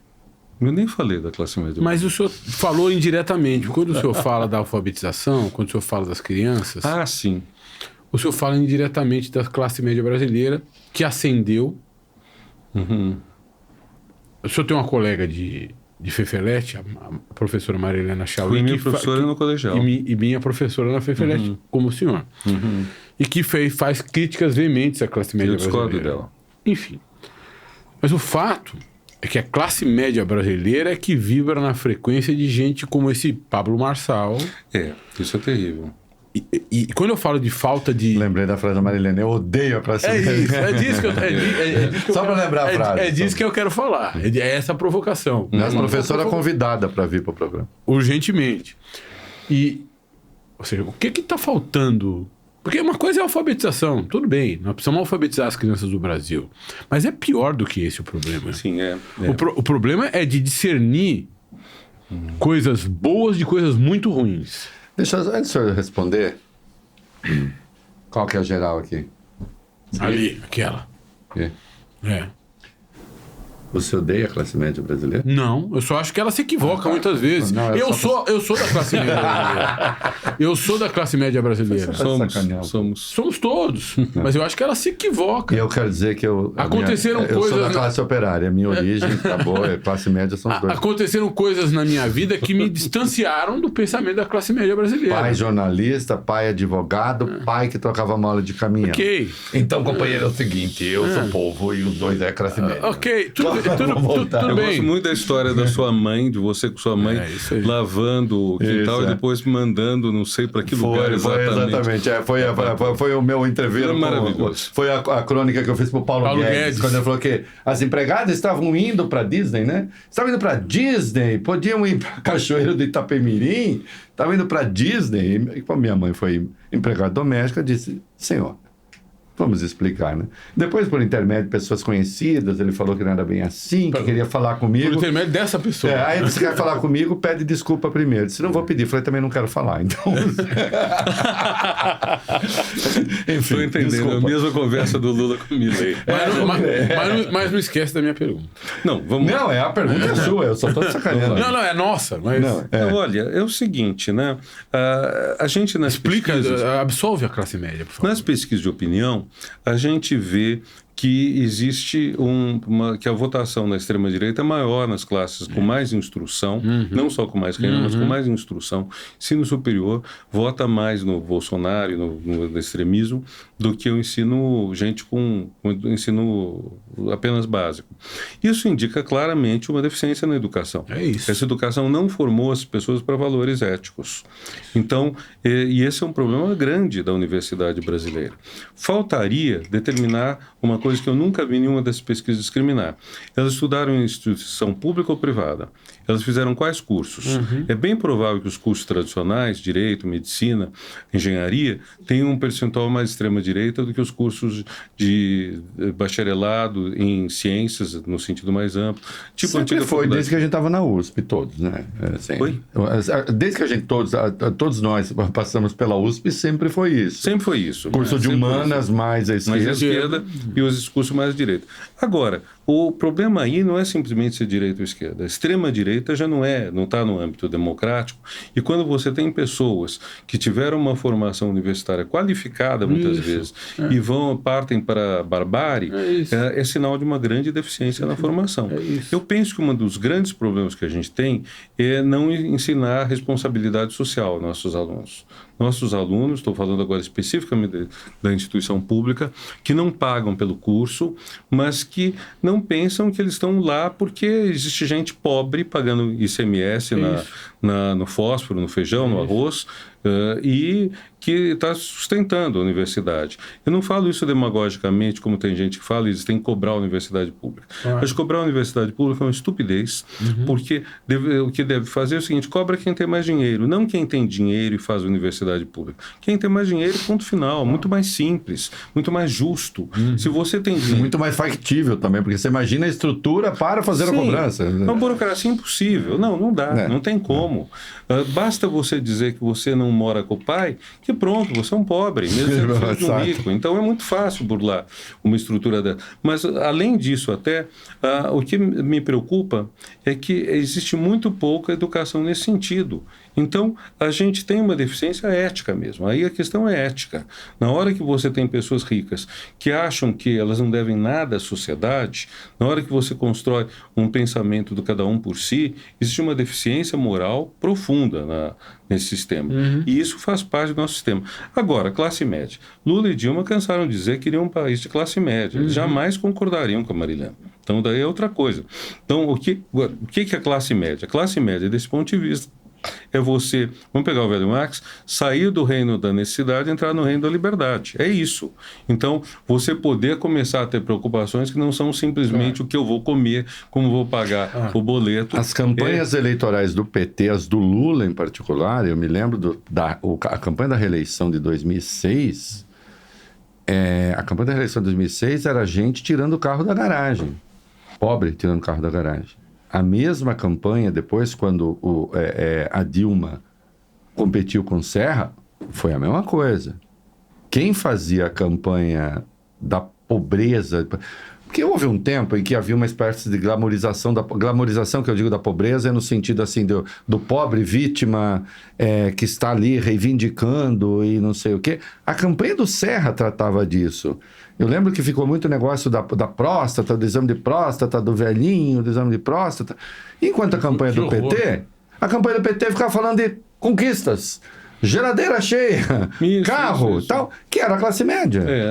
Essa coisa mais engraçada, Reinaldo, é que o Fernando Henrique se gabava de que os pobres estavam comendo, iogurtinho, danoninho, e o Lula da geladeira. Quer dizer, como que eles comiam iogurtinho sem geladeira? Pra mim, não sei. A geladeira veio depois do iogurtinho. Isso é bobagem, só brincadeira. Essa coisa da classe média, sobre a qual nós pouco falamos nesse programa, eu acho que a gente devia falar mais sobre isso. Eu odeio a classe média. Você odeia a classe média? Não, imagina. Bom, você da classe trabalhadora, working class. Essa coisa da classe média leva ao pensamento, talvez, de que o Lula tenha causado seu próprio flagelo? Era a ideia exatamente do Fernando Henrique. O Fernando Henrique Posso fazer um parênteses rapidíssimo? Não perca. Dados. Uhum. Nós somos num tempo em que os universitários votavam majoritariamente na esquerda quando se pegava os universitários que havia, porque eles eram muito poucos. Majoritariamente de universidade pública e votavam na esquerda. Eu vi, em 2018, ali pela primeira vez, eu vi os universitários, a extrema-direita, com mais votos entre os universitários. O Bolsonaro tinha mais votos. E agora, de novo. O ProUni deu universidade, mas não deu consciência política? Não só o ProUni. Eu estou fazendo quase uma... Mais uma vez, Lula fez ascender eleitores do Bolsonaro. Se votaram contra ele. Olha, o Fernando Henrique tem um artigo, acho de 2011, que é o papel da oposição. Não é das oposições, que poderia ter sido Marina e PSDB. É da oposição. Basicamente, o que ele diz? Que o PT, não com toda clareza, mas o sentido é, na medida que você tem gente ascendendo para a classe média, ainda que baixa, o PSDB vai ter o que dizer para essas pessoas. O PSDB não tem nada a dizer aos pobres. Então, agora, à medida que o PT vai reduzindo o número de pobres, esses caras passam a ser um público possível do PSDB. Por quê? Porque eles vão querer honestidade, que é o grande tema demagógico brasileiro, o combate à corrupção. A demagogia mais fácil. Não é o DN. Não é só o PT passou por isso, a UDN isso, hoje a gente tem isso. Razão porque o senhor lembra, se chamava o PT de UDN de esquerda lá. A gente chamava assim, né? Então, o que acontece é que não existe, realmente na nossa formação, a ideia de você colocar a questão política é muito rara. Veja, é muito fácil você fazer campanha eleitoral denunciando o corrupto. Marta se elegeu em 2000, prefeito de São Paulo, contra o Maluf, que era o emblema do corrupto. Então, não era tanto, vamos dizer, a capacidade da Marta ou mesmo... Não, capacidade também é um tema que não... Eu acho que há 2 temas que não cabem na eleição. Um é corrupção e honestidade, outro é competência. Não cabem por quê? Porque os 2 lados têm a obrigação de ser honestos e os 2 lados têm que lançar candidatos que sejam o mais competentes possível. Nem sempre acontece.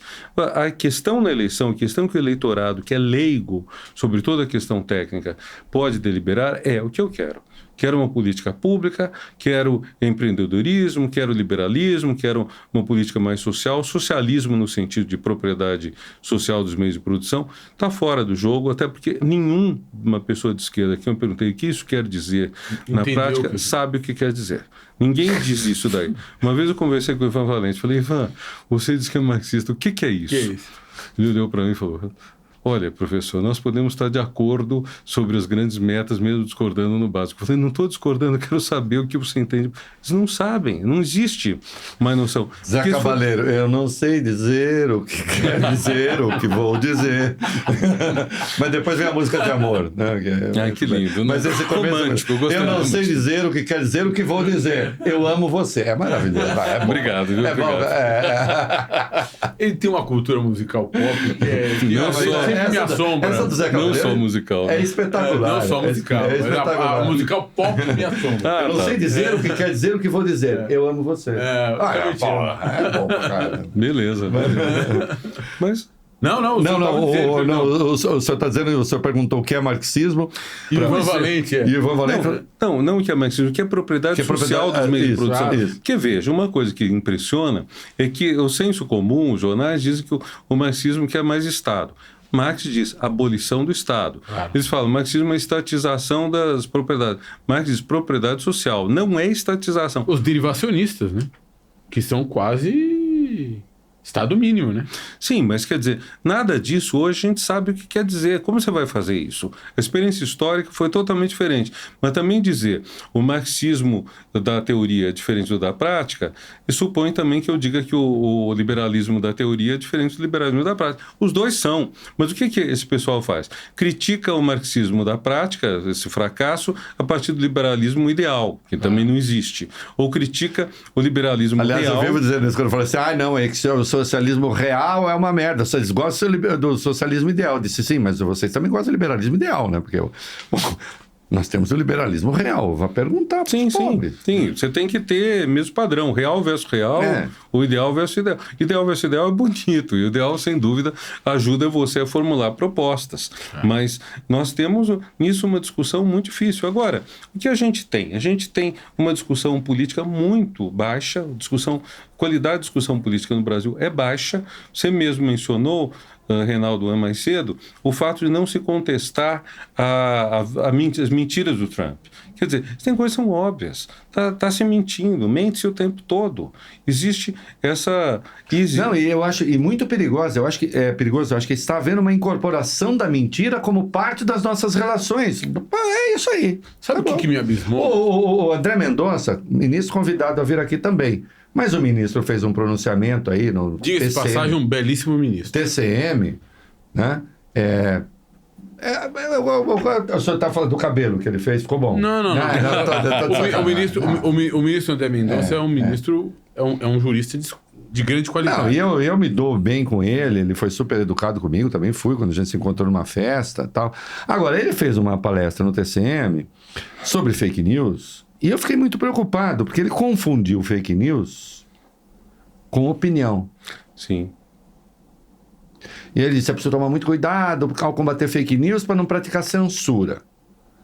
Porque as pessoas têm o direito de opinar. Não, é claro que as pessoas têm o direito de opinar. Mas quando a gente está lidando com a mentira, por exemplo, e ele vai presidir o TSE, um dia, é preciso tomar cuidado, porque mentira, fake news é outra coisa. Exatamente. Também... E em termos de inteligência artificial, eu coloco na sua boca que você não disse. Claro. Você imagina se você tiver que entrar na justiça para tirar isso do ar? Aí acabou. Você sabe o que eu fiquei impressionado com o debate Trump-Biden, professor e Reinaldo? Que os Estados Unidos da América são um país sem presidente há 8 anos. Ou quase sem presidente. Porque o presidente atual está numa situação difícil física e intelectualmente. E o presidente anterior é um presidente... Vamos combinar. O Trump é um cara que não entende nada de Estado. Mas o Biden... O Bob Woodward escreveu um livro inteiro, desculpa, professor, para mostrar como é que o segundo e terceiro escalão do Trump tinham que driblar o presidente para impedir que ele fizesse as maiores asneiras, como, por exemplo, tirar a cortina antimíssil contra a Coreia do Norte, por exemplo. Contra a Coreia do Sul. Não, contra a Coreia... Na Coreia do Sul, contra sim, a Coreia do Norte. É claro, sim. É. A impressão que passa daquele debate é que o segundo, terceiro, quarto e quinto escalões, na realidade, a burocracia que, no fim do dia, tem governado os países, as grandes democracias do mundo. Os presidentes, os grandes protagonistas da democracia são peças de decoração, porque... Eu acho que no caso do Biden, não. Você tem políticas que foram feitas muito consequentemente, que ele entendeu bem, por exemplo, o ato lá, a lei contra a inflação, toda a luta pela reindustrialização, um monte de coisa assim muito positiva foi feita. Outro realmente é um estúpido, como o nosso, esse também é um estúpido, como esse da Argentina é outro. E como o Bardella ou a Le Pen também vai ser, se assumir o governo na França. Mas... Montpellier? Montpellier, meu franguinho. Então, mas de qualquer forma. Como ela se refere a ele? Mas aí no caso, acho que não é potro, eu estou errando. Não, Pulé é franguinho. Não, Pulan. Pulan. Potro? Meu pintainho, talvez. Não sei, eu sei que ela chama meu potro. Né? Ela fala assim? Que gracinha. Fofo, que fofo. Gente, jamais imaginaria. A Marine Le Pen, no caso, chamando o Bardella. O Bardella, né? Ele é de origem italiana, se não me engano, né? Também é um pecado, filho de cabelo imigrante. bem penteado. Casado com uma sobrinha dela, ele entrou na família. Opa. Reinaldo sabe de coisas. É tudo família lá, né?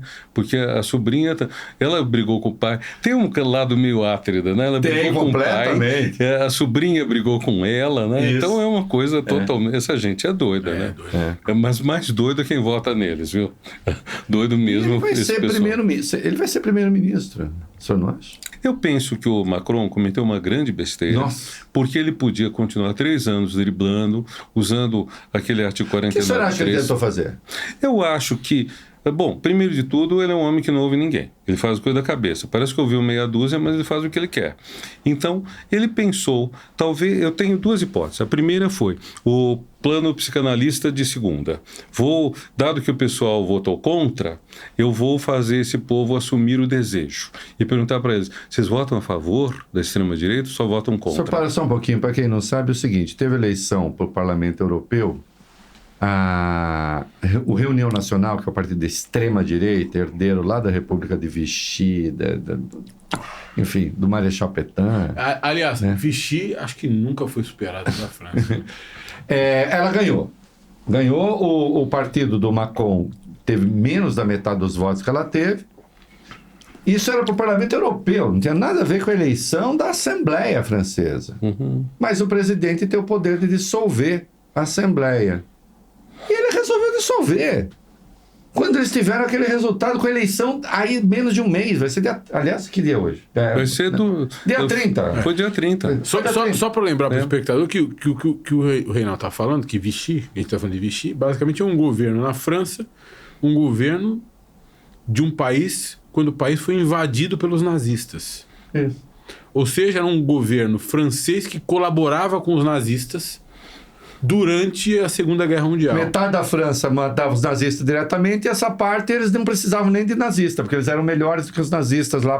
E há uma boa parte da França que gostava daquilo. E a família Le Pen é descendente dessa coisa de Vichy, apoiou, o pai dela apoiou Vichy e tudo mais.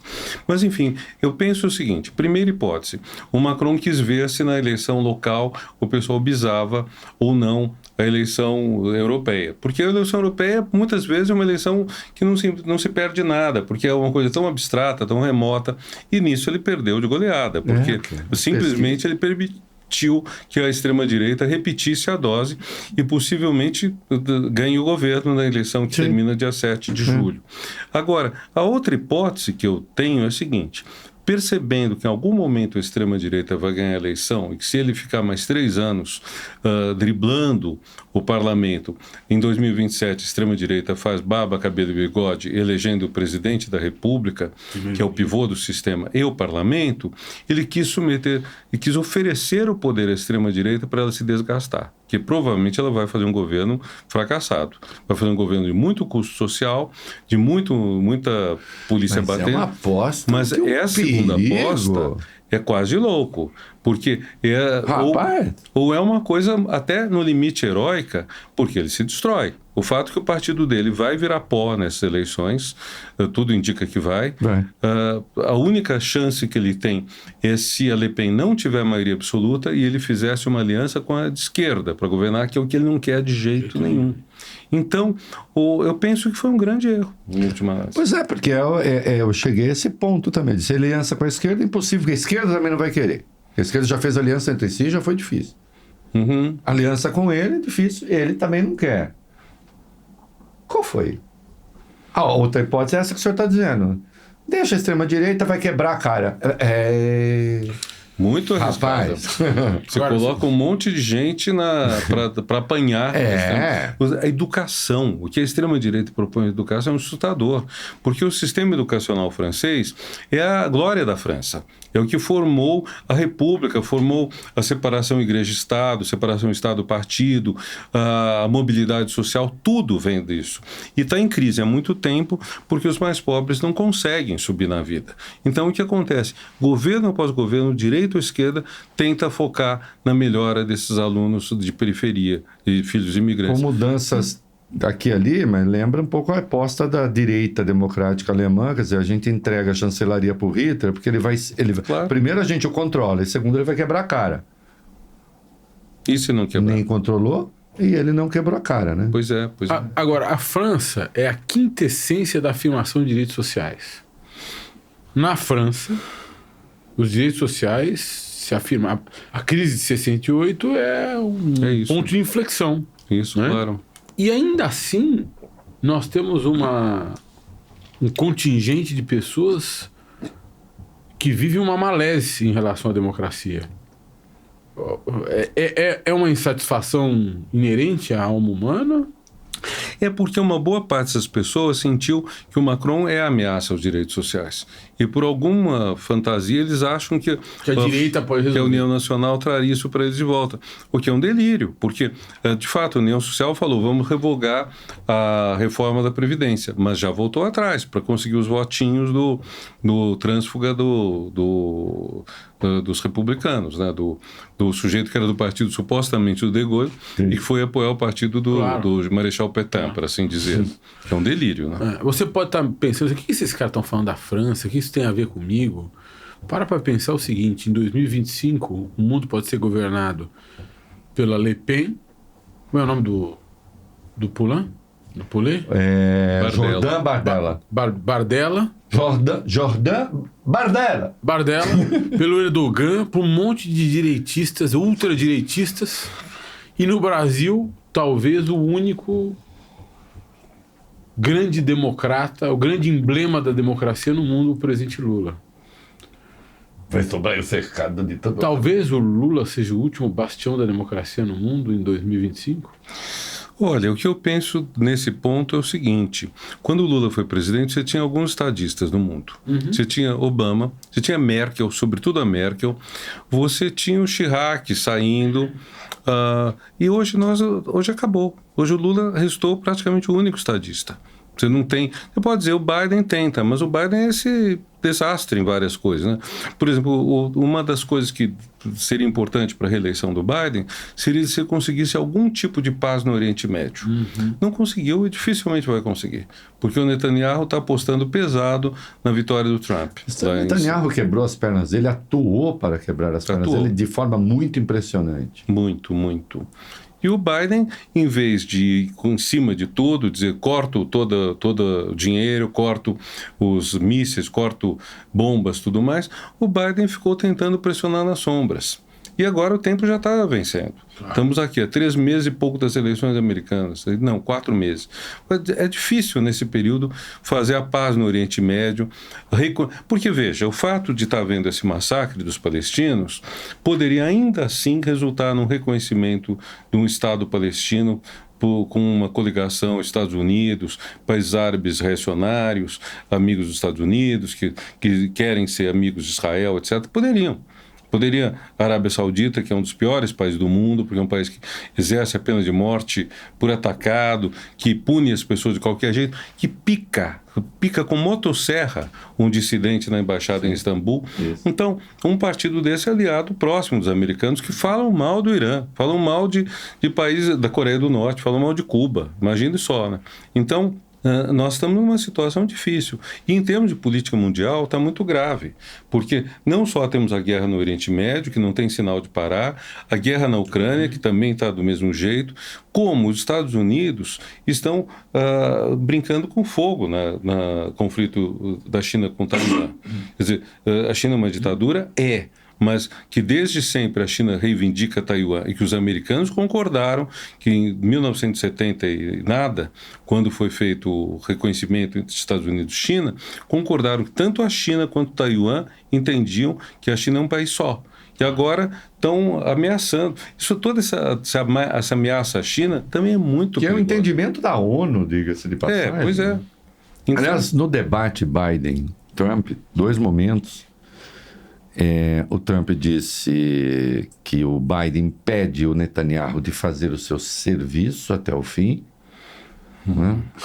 Não fica claro se é destruição de todos os palestinos ou matar o Hamas, crianças. claro, deve ser isso. Mas em relação à Ucrânia foi notável, porque ele disse, eu vou acabar com essa guerra muito rapidamente e vou começar, na prática ele disse, vou começar por cobrar dos europeus que gastem o mesmo que nós estamos gastando. Ou seja, o Trump, além de tudo, acena como uma espécie de pax com Putin. Considerando que também nessa questão Biden não conseguiu oferecer uma resposta. O Trump é aquele cara que você vai jantar e o cara fala, você tomou 2 drinks a mais que eu. Mas então, vamos um pouquinho para as ideias puras? Vamos. O que são ideias puras? As conceituais, né? As conceituais não aplicadas às circunstâncias necessariamente, ou então, definindo o conceito, aplica-se às circunstâncias. A moral é privada, individual, e a ética é necessariamente relacional com o outro, ou a distinção, essa não é uma boa distinção, então me diga. Como nós somos seres eminentemente sociais, eu não vejo como separar as duas coisas. Eu já pensei num tempo passado que a moral poderia ter a ver com a nossa relação com a natureza. Mas a relação com a natureza também é coletiva. Também é a humanidade em relação com a natureza como um todo, que também é coletiva, né? Inclui tudo. Eu diria o seguinte, nós temos dois conceitos básicos de ética e moral. Um chama uma de ética, outro de moral, tanto faz. Um conceito é mais descritivo. Nós temos, então, a ética ou a moral do bandido, que, por exemplo, estuprador, mata determinadas pessoas, etc. e tal. Nesse caso, nós estamos apenas descrevendo uma conduta. Nós temos uma outra ideia, que é da ética como prescritiva, como ideal, que procura fazer o bem, algo do gênero assim. Nesse segundo sentido, nós temos valores que procuram ser universais, sabendo da dificuldade de serem universais. Essa derivada aristotélica. Essa é a questão metaética, né? Na verdade, você pode pegar bastante gente e até gente conflitante, porque você pode pegar Aristóteles, pode pegar Kant e você pode pegar do outro lado Maquiavel. Porque eu, quando dou curso de ética, gosto de pegar a Antígona, para mostrar como a ética pode exigir mais que a lei, exigir que você contradiga a lei, que você infringe a lei. Gosto de pegar Kant... Para fazer justiça? Para fazer justiça. Ele mandava ler La Boétie. Eu não li. Isso daí dá nota ruim para quem não faz trabalho. Aí eu vi depois. Não, o professor... O discurso da servidão voluntária, mas é pequititico. É pequititico, mas eu já era advogado, estava fazendo segunda faculdade, e eu não li. E fui para a prova, falei, eu vou enrolar o Renato Giannini. Discurso da servidão voluntária. Isso. E eu vou enrolar o Renato Giannini Ribeiro. Eu tirei 2. Mas nem era a República. A única coisa que eu acertei foi o meu nome e o número de matrícula. Ele não lembra disso. Mas aí eu pedi para fazer de novo. Ele falou, não, por que eu vou te dar essa chance se os outros não tiveram? Eu falei, professor, não precisa me dar nota. Só me permita provar que eu sou capaz de ler e entender o La Boétie. Eu, tá bom. Etienne La Boétie. Aí eu tirei 9 na segunda. Parabéns. Mas ele considerou ou não? Foi só... Assim, ele considerou. Imagina. Só foi muito mole. Da próxima não seja. Onde que eu estava? Estamos falando de ética e moral. Então, e aí eu falei, o senhor falou da ética, a questão da ideia do bem. O senhor estava falando uma coisa séria, não falando fazer bobagem. Coisa do bem, eu falei, aristotélica, o senhor disse, tem conceitos contraditórios e chega a Maquiavel, por exemplo. Eu gosto de pegar Antígona. Eu gosto de pegar Kant para pegar uma ideia de uma ética muito intransigente, mas há uma crítica muito boa ao Kant que é feita pelo Benjamin Constant. Benjamin Constant é franco-suíço, não o nosso. Não o nosso. E que pergunta para ele, escuta, isso que você disse, que tem sempre que dizer a verdade, e se um assassino perguntar a mim onde está a pessoa que ele quer matar, eu devo dizer a verdade? E o Kant faz uma rebolada, gente, que é feia. Ele tenta, no fim ele diz o seguinte, se eu mentir para proteger o assassinando do seu assassino e disser que foi para um lado e, na verdade, ele tiver ido para o lado errado, para o lado oposto, sem eu saber. Quer dizer, discursos sem pé nem cabeça. Humberto Eco tira o maior sarro dessa frase. Isso não faz jus o Kant não faz jus ao Kant nessa altura. E aí eu gosto de colocar o Maquiavel. Imperativo categórico. Eu gosto de colocar o Maquiavel porque o Maquiavel coloca a questão das consequências prováveis dos atos. Você não pode fazer uma escolha ética sem pensar nas consequências prováveis. Então, eu vou pegar um exemplo da nossa história recente, mas quando o PT decide votar pela abertura do processo na Comissão de Ética contra Eduardo Cunha, ele sabia que o Eduardo Cunha ia se vingar. E o Eduardo Cunha se vingou liberando o impeachment da Dilma, que senão ele iria segurar. A consequência foi desastrosa. O PT fez isso... Não terá sido desejada? Oi? Não terá sido desejado? Não, imagina. Esse nível de maquiavelismo, maquiavelismo não tem nada a ver com Maquiavel. Exatamente. Mas enfim, então, desse ponto de vista, eu diria o seguinte, que você tem uma visão de ética em que, vamos dizer, você pode dizer, ela específica de uma época... A ética é necessariamente consequencialista. Não é isso que eu estou dizendo. O que eu estou dizendo é, você pode ter uma visão de ética descritiva em que ela está circunscrita a um grupo, a uma época, a uma sociedade, está circunscrita, é descritiva. Quando a gente entra no prescritivo, eu penso que um elemento do consequencialismo, do que eu chamo de realismo, que é o Maquiavel, deve ter. Porque se não tiver isso, o Merleau-Ponty diz, é totalmente antiético você fazer uma escolha sem pensar nas consequências prováveis dela. Mas, ao mesmo tempo, você está fazendo um juízo de valor. E esse juízo de valor é complicado, porque hoje, por exemplo, a escravidão para nós é uma coisa repugnante. Então, como nós vamos julgar George Washington, Thomas Jefferson, os fundadores da República Americana, especialmente o Jefferson, foi um grande democrata, que tinha escravos, que teve filhos como escrava, filhos que ele manteve escravos, isso é uma obscenidade, mas na época não era. Então, se eu for muito na direção do relativismo, eu vou dizer, cada época tem a sua ética. E aí eu perco o que é próprio da ética, que é, vamos dizer, ser um juízo que procura fazer que sejamos melhores. Agora, também nesse sentido, uma história que me contou a minha antiga orientadora, Dona Gilda de Melo e Souza. Ela tinha uma tia que andava pelas ruas de Botafogo, começo do século XX, foi mais de 100 anos, com uma bengala, dando pontapé quando cruzava com o negro, dizia, preto não pode andar na calçada. A Dona Gilda falava isso indignada com a tia, antes que algum idiota vá pensar que ela estava elogiando a tia, que ela achava legal. Mas veja só, isso é uma coisa que, na época, muita gente acharia normal. Hoje, para nós, é obsceno.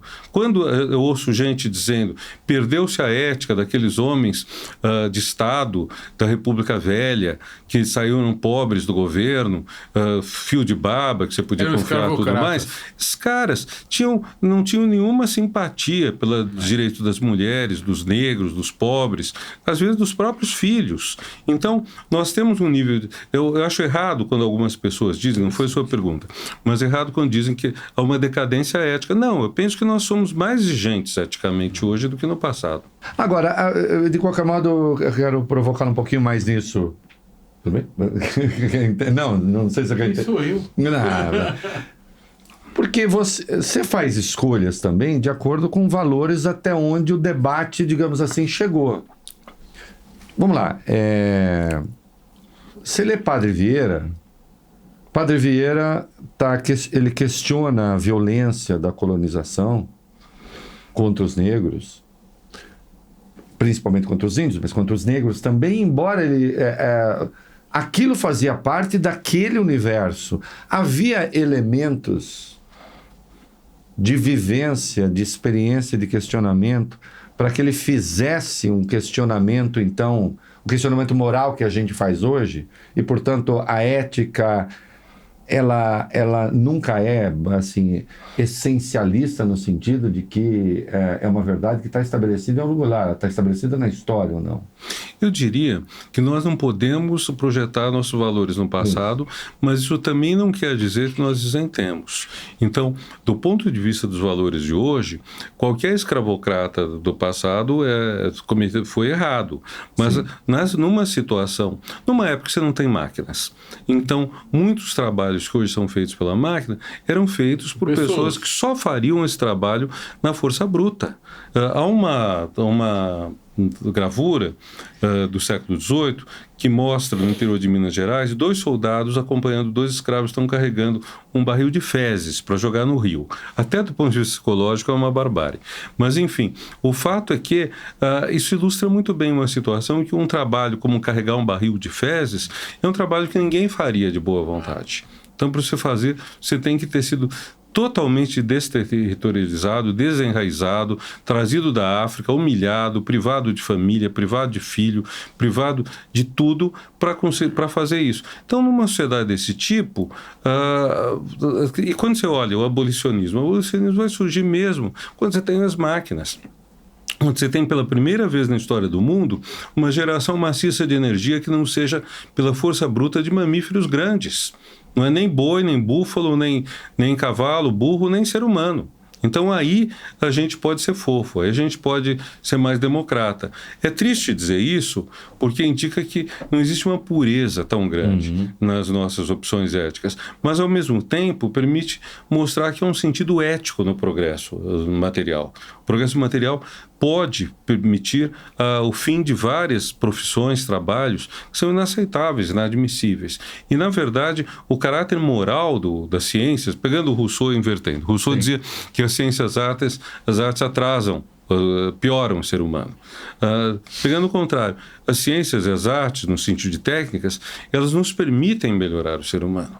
Porque elas permitem, pela primeira vez na história, você ter gente que vence que de belo novo discurso, o mundo né, da necessidade, né? Oi? O discurso da ciência e das artes. Estou falando desse livro. É lindo. É lindo. Um lindo livro. É um lindo Você leu numa ensaio. edição bonita, é isso? Mas é lindo em todo sentido. Não, o livro é ótimo, é muito bom. Rousseau é um autor extraordinário, né?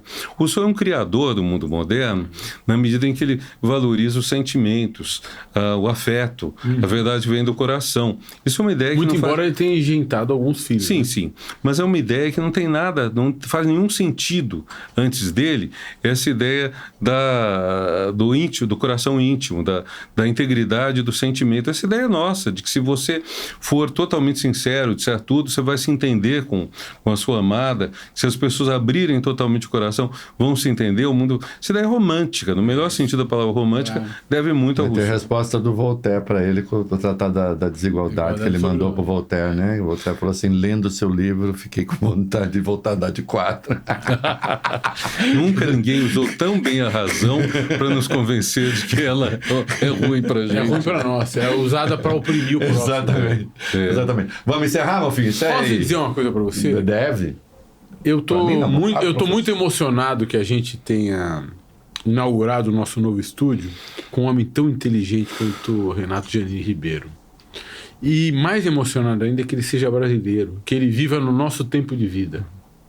Professor, eu tenho uma admiração de quase 30 anos pelo senhor. Alfredo, sou eu que agora estou emocionado com isso, viu?